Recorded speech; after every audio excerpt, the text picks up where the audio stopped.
Hello, lovelies. So right now we are going to do our crystal grid for our shadow kit.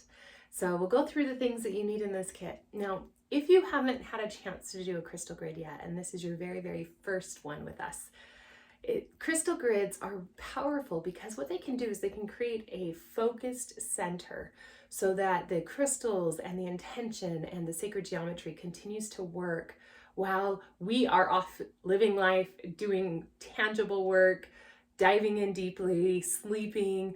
All of those energetically you can continue to work on and unfold things. So often we get into meditations and we go through spiritual, beautiful experiences, whether that's in a yoga class or on a beautiful hike or even a drum ceremony. And we have that experience and then we walk away and we snap right back into our old life. So by having a crystal grid, what it does is it carries and continues the work that you're doing, the energy that's flowing, and it allows a container so that things can continue to flow through. So that is a little bit about our grids. Now, I am placing down my beautiful bag that came in the shadow kit as a covering and an anchor. I want the elephant energy because the elephants are about remembering, they're about community, they're about supporting one another and allowing yourself to be supported. The elephants are also the ones who pave the way for others to follow, to be able to gain the extra support they need just to survive sometimes, but also to thrive. In the jungles, the elephants are the ones who trample through the jungle to find the water sources. So the other animals are able to find the water sources more safely. And that way they don't have to have quite as much danger because there's an easy, clear path and there is sight and there is vision and we're able to see where the light flows, see where the water goes. So we have our elephant supporting. Also, I love that our elephant tapestry here has a tree, because that's also reminding us that sometimes is diving deep into those roots, deep into the depths, so that everything you expand on, everything you grow gets to be magnified and radiated out. Okay, so you'll need your crystal grid. I also recommend your diffuser, and make sure you give that a good shake too if it's been sitting for a minute. You'll just screw off the top and you can put those diffusing rods right in it. And then it can be present with you and part of our beautiful journey. Next, you're gonna also probably want to grab your candles. Now, we use the black candle when we want to open up and see what's in the shadows. And then as a gratitude, when we find the light, we light the white one. Sometimes you can ask for what to release with the black and what to receive with the light. So it's more manifestation. It's completely up to you, but you can also choose to light those while you're setting your grid. And then of course you're gonna need all of your fantastic crystals. So I'm gonna start first by talking a little bit about the grid. So the grid itself, I don't know how much you had a chance to gaze with her or stare at her, but we have a lot of elements going on here. We have the moon and the sun. And that's remembering that even the moon in the darkness is a reflection of the sun. It's a reflection of the light.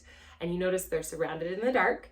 And we're wanting to set our grid and set our intention so that we can find the light. Remember that the darkness and the black and the density isn't absence of light. It's not the absence of things. It's not empty. It's actually more full than the white is. The black is all of the colors together. And merely what we're doing is we're diving in and extracting exactly what we want from all that exists. So for example, if you're diving in and you're like, okay, in my pot of blackness, I see, well, I'll use myself. I see books because I love to write. So here I am, I'm wanting to write something. Okay, well, let me dive into the dark and see what is needed out here in the real world. Well, there's some hurt that needs to be transmuted. Ooh, I would love this beautiful red and rising up and fire essence. And ooh, I would love, to amplify some sound healing. And so I can pull those pieces together, mix them in a beautiful pot within myself, and I create new words and I create new content, new information. So as we're diving in to extract what we want to create by finding what is already there and not creating something out of nowhere. That's where true alchemy comes in, is by diving into the dark. Okay, so we have the sun, we have the moon, and then if you look closely, oh, there goes my candle. If you look closely, there's actually two coffin shapes here. So the coffin isn't because this is going to kill you, but it is to allow to die all of the things that are not supporting you, all of the things that are old paradigms, that are old belief systems and contrasts. Sometimes when we're diving into shadow work, the biggest challenge we have is that we don't let ourselves come out of it and create something new.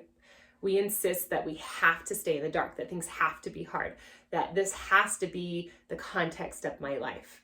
You know, I have to get married and have children and have the white picket fence in order to feel like my life is of value.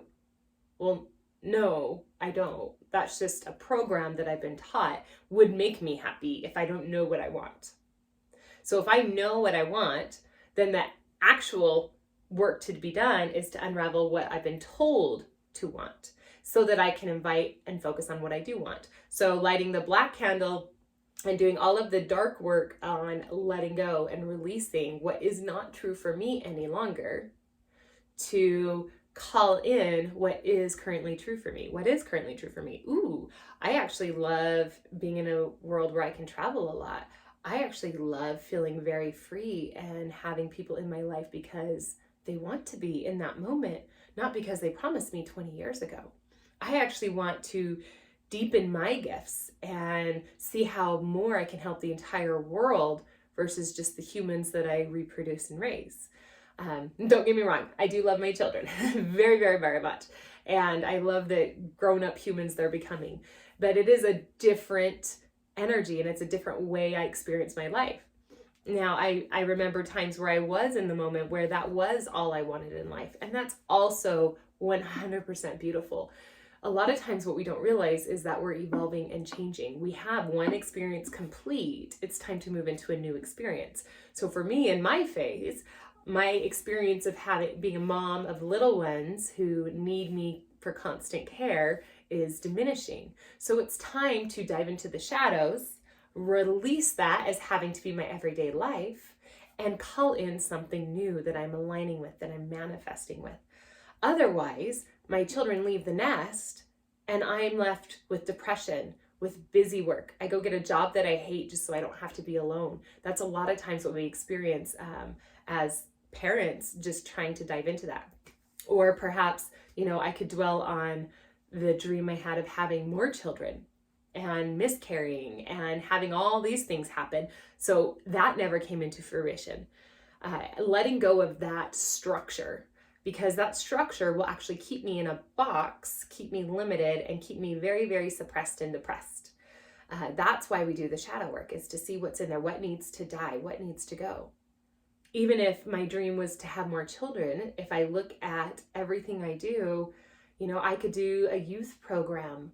I could help the other mothers to help their kids who have been through deep traumas like mine. I can dive into so many different elements of myself to still get that same fulfillment of being able to nurture and care for and create and have my creations make a difference in the world. So many times we put that pressure on our children that you have to make a difference in the world because I made you and I wanted to make a difference. So by you being successful, you're making a difference. Another structure to unravel.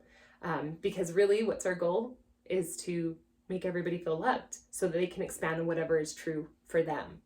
So with the coffins in mind, it's allowing us the space of knowing, okay, there are things that exist that need to be destructured, that need to die in a sense, that we can bury and say, thank you for living, now you are done, so that we can expand and create something new.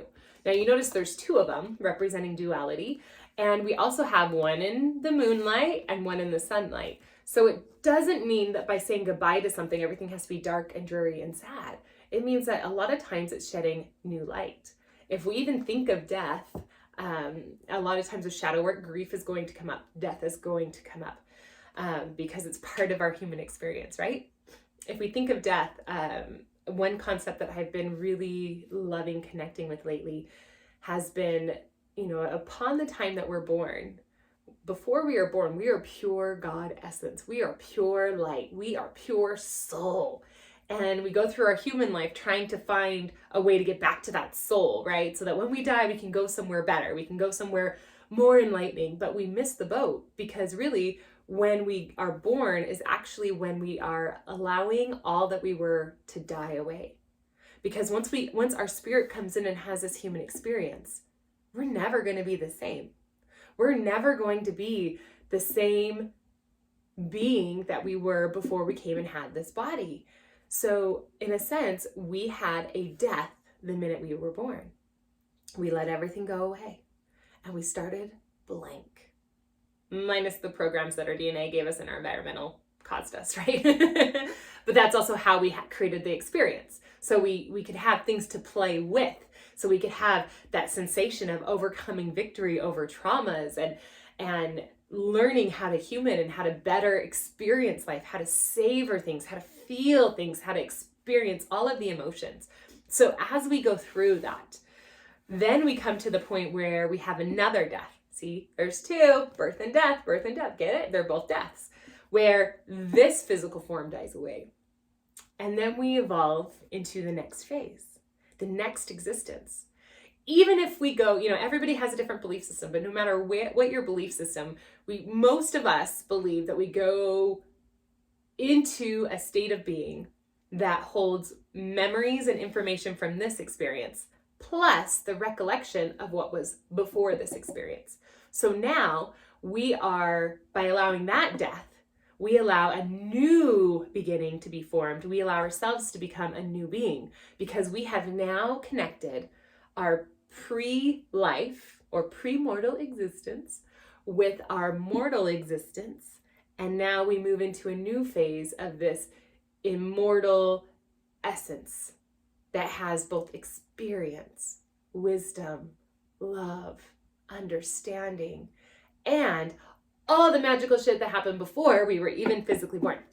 So if we are gods, in a sense, or in all the senses, then how do you become more godlike, more experience, more touch, more feeling, more connectiveness, more understanding how to act as a god and be a god while still engaging with all of the different densities and energies and possibilities, how to truly create.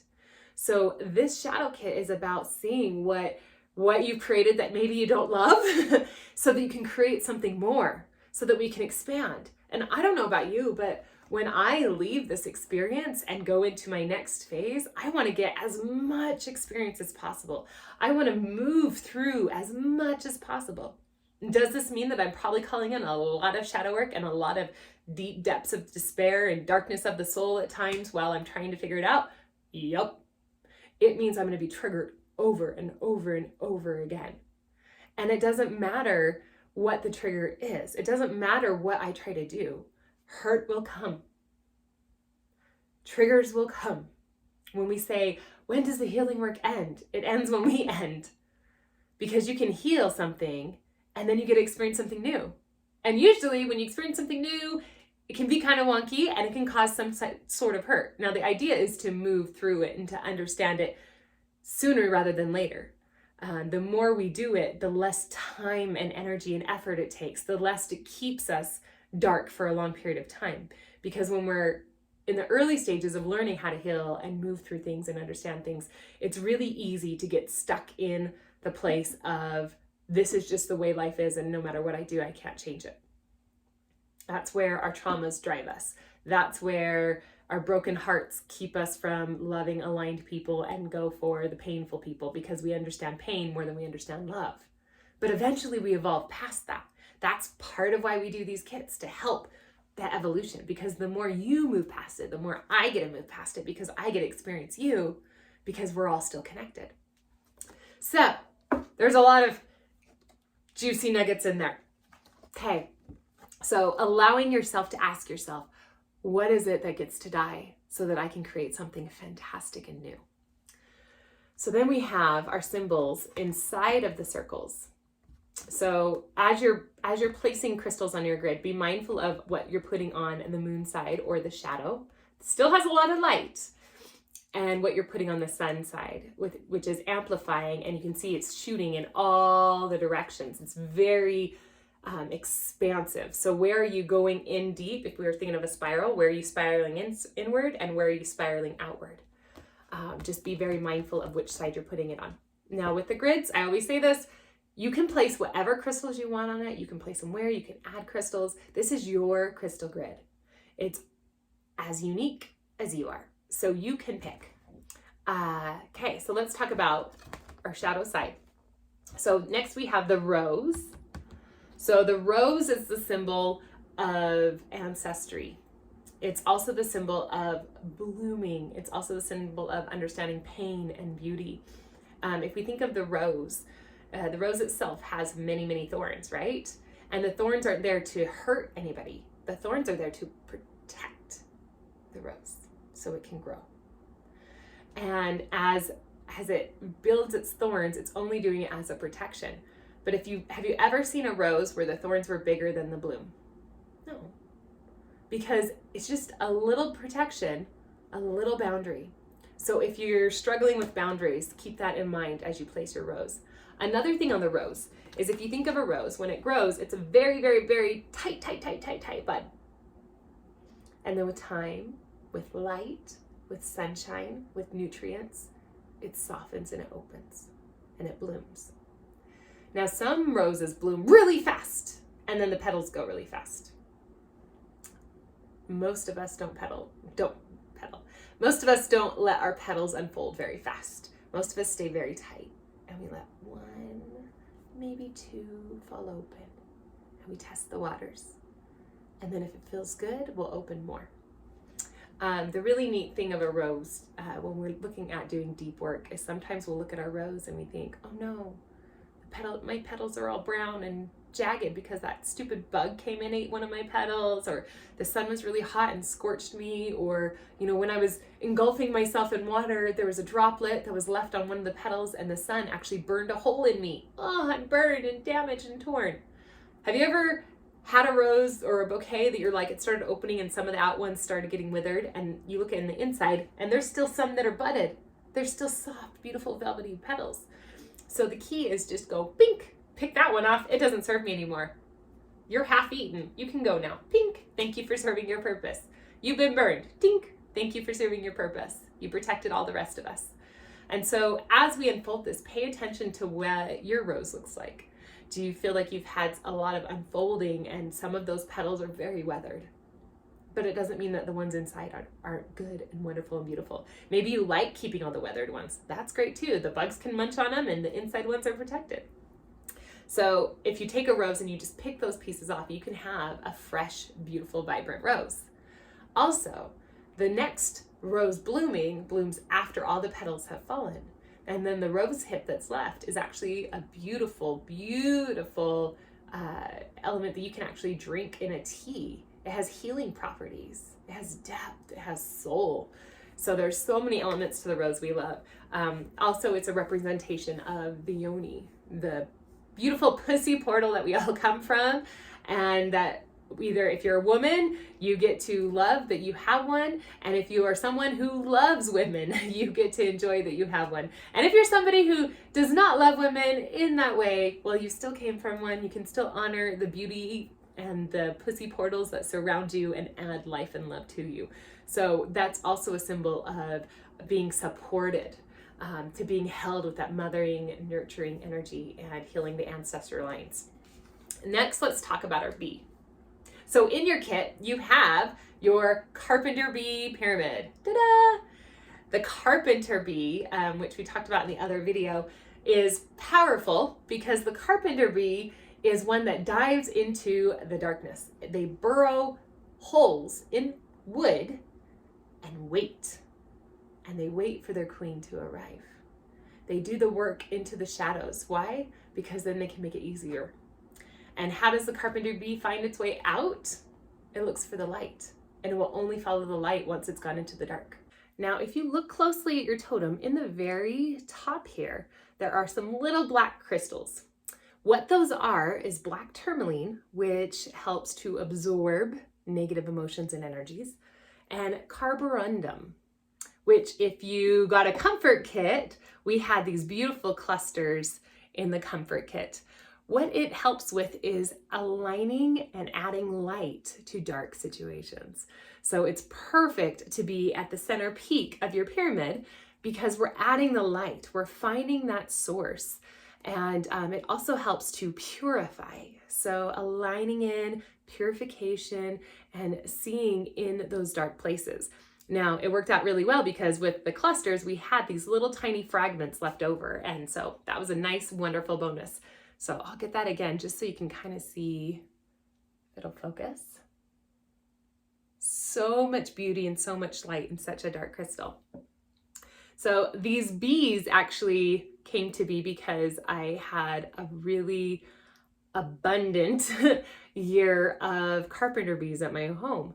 And it's interesting when you think about how much they are willing to dive into the dark and how much they will only seek the light after they go into the dark. And it's also kind of a good lesson for us as we're doing our shadow work because in order to trap carpenter bees, which yes, sadly, all of these were trapped in my yard, but they chose to go in the holes. You actually drill holes as an angle, and then you place a glass jar at a bottom hole. So there's multiple holes going in, but only one going down. Now, because of the angle of the holes, they can't see light once they get in. So they go to exit, and they go down seeking the light, and then they're in the jar, and they can't get out. It's kind of sad, but it is what it is. And it was to the point where it was really, really bad. They were eating my house and swarming in clusters. And so these guys were very abundant. And so we had to thin them out a little bit. And I do still have tons in my yard flying around happy. And actually, if you look close, some of them are black and some of them are a deep blue, which is really, really neat. So as we're diving into the shadow work, the important thing to remember is to not stay and live and dwell in the shadows, but to bring in and find that light, even if it kills us. So with the bee totem, that is the first one we're going to place on our grid. So we have the past and the history, and then we have finding the light and the future that we're going to put. So it's kind of up to you which direction you would like to put your grid. I'm going to put mine this way actually, so that the pathway is going up north. And let me just scoot this a little bit back so you can kind of see.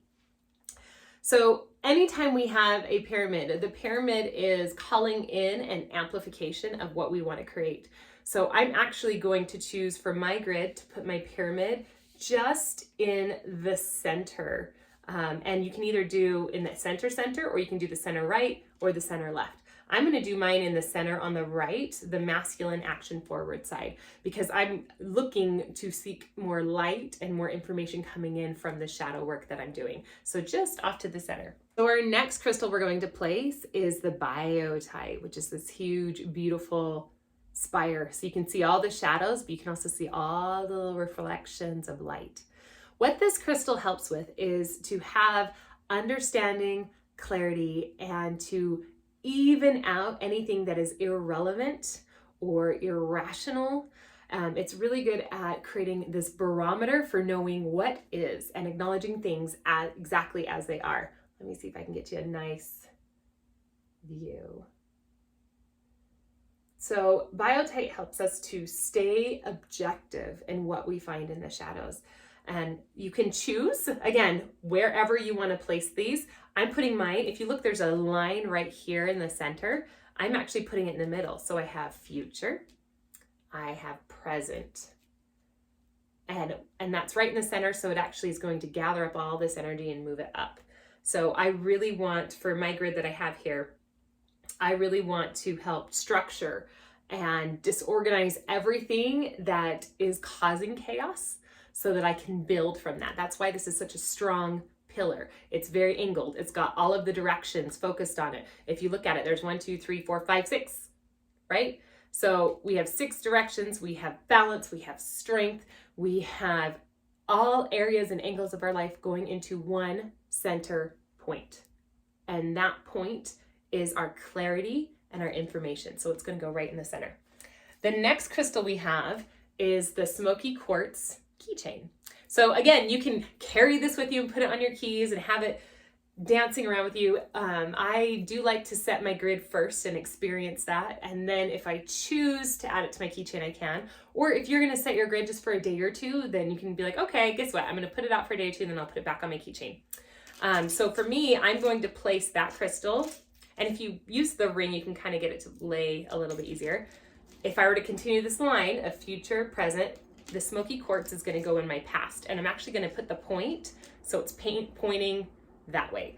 And the direction you place your grid can influence how it works for you. So if I were placing my grid and trying to make it directional, this would be pointing to the south. The south is very similar to that snake skin that we shed, letting go of what we've outgrown, what no longer fits us. Smoky quartz adds clarity and also protection. So it's helping us to dive deep, but also to dive deep into that understanding. We're not diving deep to feel heavy and sad and we're diving deep to get information. And sometimes it does make us feel heavy and sad and but it allows us to get that information. Okay, so next we have our rainbow moonstone. It's the white one with the black, and our blue tiger's eye. So with these stones, both of them are designed to help relieve stress, to help flow and ease any anxieties that are coming up, which obviously when we're diving into our shadow, that's more of what we need. Now, depending on your preference would depend on where you would place them. If I were needing to add in more intuition and understanding into my shadow, I'll place it on the rose side for the moonstone. If I'm wanting to maximize and amplify all of the light I possibly can, I'm going to place it on the bee side. Same thing with the tiger's eye. If I'm needing support while I go in the shadow, it's going to go on the rose side. And if I'm wanting to understand what's behind some of the light and get that revelation piece, I'm going to put it on the light side. There is no wrong answer. I'm actually going to flip mine and I'm going to put the light on the dark and the dark on the light, because I like to do that. So let's go over a little bit about what moonstone specifically is. So for our moonstone, that white stone, it's going to help support moon cycles. It's going to help to support the energetic ups and downs and flows of our lunar dance, whether the phases that affect you the most are the full moon or the quarter moon. It's also going to help with your crown chakra, opening up your vessel, opening up that understanding, opening up those thoughts and things that are coming through. It helps to protect in travel, especially when water is involved. So very protective. And I think of like diving into the shadows, it's very protective as we dive into the shadows. So is tiger's eye. So it's very similar how we have these two that are dancing together. It's really cool. Helps with divine inspiration, helps us to dive deep into our feelings, deep into our deep desires and understanding those heartfelt centers and our true selves. It's going to help activate that remembering of your nature, of who you are and also who you are not. Okay, so then next we have our tiger's eye. Dun, da, da, da. Now, blue tiger's eye in general is protective and it's helping that core center, but blue tiger's eye helps the metabolism. It helps to actually slow and help to not overreact quite as much. So it's making sure that those highs and lows aren't super, super high and super, super low, so they're having the drastic difference, but helps us to have that more balanced center. Okay, so you'll go ahead and place those on either side. You can kind of see the little pockets. Okay, and then our last stone that gets to be on our crystal grid is the black onyx scrying stone. Now there is a beautiful meditation where you can do a lot of reflection in here. And this is where your intention comes in very strong, because we have this perfect grid placed to amplify and generate. And then in here is where we speak our intention. So when you get ready to place this, you're going to place it right in the center. So we have 3 technically circles right in the core, and you'll place your vow tonight on it. But when you are ready to place it, take your intention, look into that scrying mirror and speak in what you're calling in. Speak in what you're asking to see. I would definitely recommend drinking your tea at this time, lighting your candle, and really pouring into what it is that is worth diving into the shadows. Because if we don't have a reason to look at our crap, we don't. We live our little life, la, la, la, la, obliviously ignoring the things that could make life that much richer and deeper and better. And if we don't take the time to anchor into that healing process and looking at how we can evolve greater, then we're going to be hit in the face with so many obstacles and pains and things that literally make us stop through hurt and frustration and stagnancy, so that we'll finally say, okay, I would like help to look through this stagnancy. I would like help to look at my relationships and how I'm showing up and why I don't have the love and the relationship I want. I want to look at myself and understand why abundance seemed to always elude me. What is it that has been so itchy that it made you brave enough to actually watch this video? Call in those intentions, call in that support. And if there's anything we can do to support you in your shadow kit or your movement through this, please, please, please let myself or Rick know. I love you and I honor you, and I'm so grateful that you're taking the time for this. Some other delicious things you can add to your kit. This is what I personally did for my grid that I put up, is I put rose petals in a circle around, just to amplify that beautiful sweetness. And even when they're dried and you'd think that they were forgotten about, they're still there and they're still just as sweet and just as wonderful. And then when you close your grid, I would definitely recommend lighting your white candle, and perhaps you take those petals and add them to your tea, and take a moment to journal with gratitude the things that have come to light since your grid was placed. One of the biggest mistakes we make with shadow work is that we forget what we worked on. We forget what was revealed and we just go about life. It's important to document these things so that if they come up again, if there's a pattern, if there's a habit, we can see them again and see what needs to shift once more, or what maybe didn't get resolved, or what needs to go deeper, or what maybe we need a grid and we need a deeper intention in order to focus on and receive that. Thank you so much for taking the time to add magical light to your world. I love you. Mwah.